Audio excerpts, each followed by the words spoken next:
Eh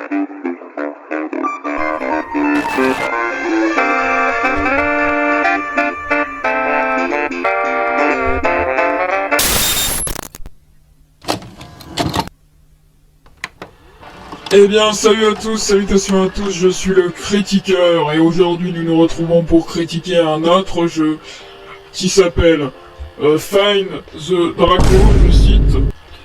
Donc nous allons en parler dès maintenant dans cette vidéo. N'hésitez pas à mettre un like pour supporter. Et on peut commencer maintenant. Donc le jeu est une scavenger hunt avec un personnage qui s'appelle Draco qui est à trouver tout autour de la map. Un personnage certes qui laisse un petit peu à désirer avec son design pâle et pas très pas vraiment coloré. Il est vraiment pas, on s'est pas appliqué, ça se voit qu'il a été fait vraiment vite et on s'attache pas trop à ce personnage ce qui est déjà un énorme problème au final.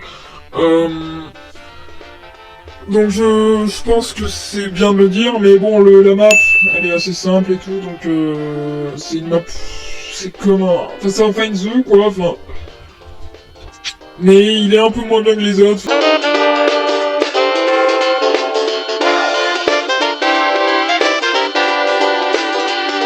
Vous pouvez voir que j'ai mis un jeu bâclé dans le titre, c'est tout simplement parce que je pense que c'est un jeu bâclé.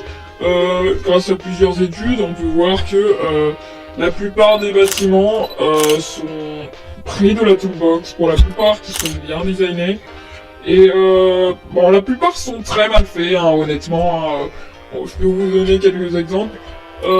Ça se voit que ça n'a pas été vraiment bien travaillé, que ça a été bâclé à ce niveau-là. Les personnages à trouver, bon, comme je l'ai dit, c'est des dessins qui sont faits à la va-vite et probablement faits avec Paint, ce que je trouve inadmissible pour un jeu aussi populaire que ça. L'intérieur des bâtiments, tout ça, il y a quasiment pas de décoration, souvent, c'est pas intuitif. Souvent, quand on clique sur un Draco, on n'a pas vraiment l'information directement de la description. On a plutôt un truc genre truc à la plage, bidule à la plage, etc. Tu vois.